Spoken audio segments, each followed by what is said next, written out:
విఫలమైనటువంటి తెలంగాణ. నేను అడుగుతున్నా, ఈ బడ్జెట్లా నువ్వు ఏం చేస్తున్నావు, ఏం చేయదలుచుకున్నావు? బడ్జెట్ బట్టి గారే కదా ప్రిపేర్ చేసేది. మరి ఆల్రెడీ 1 year అయింది బట్టికి బడ్జెట్ ఇచ్చి. ఏం చేసిండు బట్టి? మా తెలంగాణ నోట్లో మట్టి కొట్టిండు. బట్టి కొట్టిండు నోట్లో మట్టి. టైటిల్ బాగుంది, రాసుకోండి. బట్టి కొట్టిండు నోట్లో మట్టి. ఓకే, ఎవరి నోట్ల మట్టి కొట్టిండు? మా తెలంగాణ నోట్లో మట్టి కొట్టిండు. అన్ని సామాజిక వర్గాల నోట్లో మట్టి కొట్టిండు. ఫైనాన్స్ మినిస్టర్గా ఒక బడ్జెట్ ప్రవేశపెట్టే మంత్రిగా బట్టి విక్రమార్క ఫెయిల్ అయిండు. తన కుటుంబ ఫైనాన్స్, తన కుటుంబ ఆర్థిక వ్యవస్థను పెంచుకునే పనిలో బట్టి విక్రమార్క గారు నిమగ్నమైనరు. వాళ్ళ కొడుకుకి ఆస్తులు కూడబెట్టేటువంటి క్రమంలో బట్టి విక్రమార్క గారు చాలా అద్భుతంగా పనిచేస్తున్నారు. వాళ్ళ పిఏ రామకృష్ణ, పిఏ అశ్విను, ఎవడో రామాంజనేయులట. మొన్న కూడా చూపించిన, ఏంది స్క్రీన్లో ప్రూఫ్లు చూపించిన.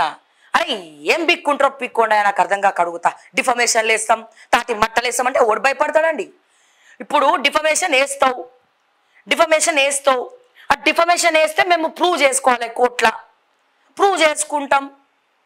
ఏవేవైతే మా దగ్గర ప్రూఫ్లు ఉన్నాయో, ఇంకా వాయిస్ రికార్డింగ్లు ఎందుకులే పరువు పోతాయని బయట పెట్టలే, ఏవైతే ప్రూఫ్లు ఉన్నాయో అవి తీసుకెళ్ళి కోర్టులు ఇస్తాం. ప్రూవ్ చేయలేనటువంటి పక్షాన నన్ను ఒక 2 కోట్లు 100 కోట్ల డిఫమేషన్ వేయమంటారు. నేనా 100 కోట్లు ఇచ్చేంత స్తోమత నాకు లేదు. ఎందుకంటే నేను బట్టి విక్రమార్కని కాదు, మీ లెక్క ఇన్వోర్సులు ఇస్తాను, దండాలు చేయలే. I am not finance minister, I am not budget minister. నేను శ్రావ్య, ఒక మిడిల్ క్లాస్ బాపత్. అర్థమైందా? ఈ ఛానల్ నడపనీకే కుస్తీ పడుతున్నాం ఇంతమంది మధ్యలో. అర్థమైందా? సో నేనేమంటున్నా, బట్టి గారు డిఫర్మేషన్ వేసుకో, ఏమన్నా చేసుకో. ఒకవేళ కోర్టులో నిరూపించుకునేటువంటి పరిస్థితుల డబ్బు లేకపోతే ఏం చేస్తారా అండి? తీసుకుపోయి జైలు వేస్తారు. మంచి కూర్చుంట, ప్రశాంతంగా జైల్లో కూర్చుంటా. జైల్లో కూర్చున్నప్పుడు మా రేవంత్ రెడ్డి గారు ముఖ్యమంత్రి అవ్వడం ఎలా అనే పుస్తకాన్ని చదివిండట ఒక 100 సార్లు. మా రేవంత్ రెడ్డి గారిని ఇన్స్పిరేషన్గా తీసుకొని నేను కూడా ముఖ్యమంత్రి అవ్వడం ఎలా, ఎందుకంటే నన్ను కూడా రెచ్చగొట్టిరు అనుకో, అన్ని పార్టీలతోటి పంచాయతీలు ఉన్నాయి. మా టీఆర్ఎస్ తోటి పంచాయతీలు ఉన్నాయి, వాళ్ళ అపాయింట్మెంట్లు ఇయ్యరు. మా రేవంత్ అన్నతోటి పంచాయతీ ఉంది, వాళ్ళ పిఎల్ రేవంత్ని గెలవనియరు, రేవంత్ అపాయింట్మెంట్ ఇయ్యడు. రేవంత్ రెడ్డి గారు క్షమించాలి. అట్లాగే బీజేపీ వాళ్ళని ఏమైనా అడుగుదామా అంటే వాళ్ళ అపాయింట్మెంట్లు ఇయ్యరు, వాళ్ళ అబ్బో ఇక చాలా కష్టం. ఓకే, ఏం చేస్తాం? ఎవరు పట్టించుకోనప్పుడు మహిళా శక్తిని నిరూపించుకోవాలంటే, మీ అందరి నుంచి నన్ను కాపాడుకోవాలంటే ఏదో ఒక స్టాండ్ అయితే నేను తీసుకోవాలి కదా, నా బతుకు బస్ స్టాండ్ కాకుండా. అర్థమైంది కదా? ఏందో అసలు ఇవాళ ప్రాసలు అయితే తన్నుకొచ్చేస్తున్నాయి నాకు. సో అందుకని నేను ఏమన్నా చేస్తాను, నేను మీ అందరికి టఫ్ కాంపిటీషన్ ఇస్తా. ఇప్పుడు ఛానల్ పెట్టి ఇక్కడ దాకా తీసుకొచ్చిన దాన్ని నెక్స్ట్ లెవెల్లోకి వెళ్ళలేనా? నాకు గనక తిక్కలేస్తే ఏం చేస్తాం? జైల్లో కూర్చుంటాం, ప్రశాంతంగా ఉంటుంది. బయట ఉంటే పొద్దున్న లేస్తే జీతాలు ఇవ్వాలి, ఎట్లా నడపాలి ఛానలు, ఆ స్కామ్ బయట పెట్టాలి, ఈ స్కామ్ బయట పెట్టాలి, ఏదో ఒక ఆలోచనలు వస్తాయి. అండోయ్ జైల్లో కూర్చున్నాను అనుకో, ప్రశాంతంగా ఉంటుంది మంచిగా. సరే డిఫమేషన్లు వేసుకుంటావో, తాటి మట్టనే చేసుకుంటావో నీ ఇష్టం, ఏం చేసుకుంటారో చేసుకోండి, అన్నిటికీ రెడీగా ఉన్నా. అర్థమైందా? కానీ నా జోలికి వచ్చే ముందర బట్టి విక్రమార్క గారు ఒక్కసారి మీ అటు 7 తరాలు ఇటు 7 తరాలు, మళ్ళా చెప్తున్నా, అటు 7 తరాలు ఇటు 7 తరాలు 100 రకాలుగా 100 సార్లు గుర్తు చేసుకొని నా జోలికి రాండి. ఇంకేం మాట్లాడాయి, ఒకటే డైలాగు అంతే. ఓకే, అండ్ దీని తర్వాత మా విజయపాల్ బిల్స్ ఆపేసిర్రు. మా రైతుల కాంట్రాక్టర్ విజయపాల బిల్స్ ఏవైతే ఉన్నాయో, మా విజయపాలకు సంబంధించినటువంటి బిల్స్ ఆపేసిండ్రు.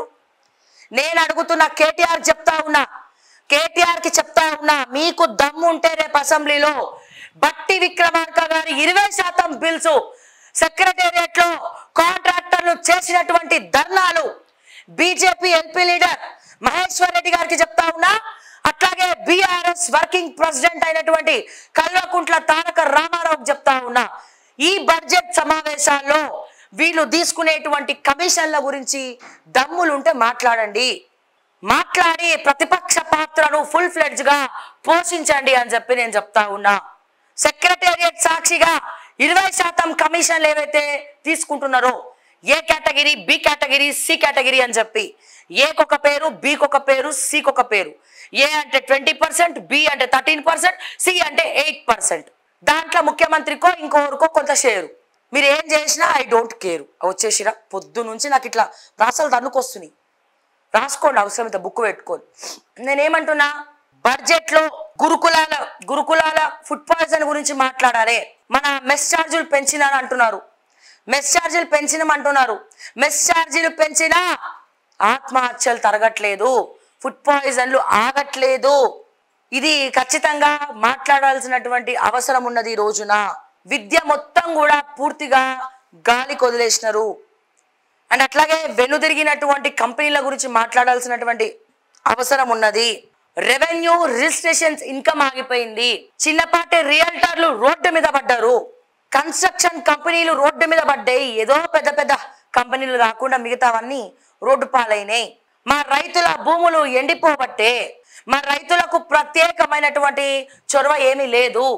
అట్లాగే రైతులకు సంబంధించినటువంటి Telangana seeds corporation chairman Anvesh Reddy గురించి అన్వేషించండి దయచేసి. బీఆర్ఎస్ వాళ్ళు లేకపోతే బీజేపీ వాళ్ళు ఎవరైతే వాళ్ళు. సీడ్స్ కార్పొరేషన్ మొత్తం నెత్తి మీద తడిగుడ్డ వేసుకొని కూర్చుంది. విపరీతమైనటువంటి స్కామ్స్. దేంట్లో? Seeds corporation.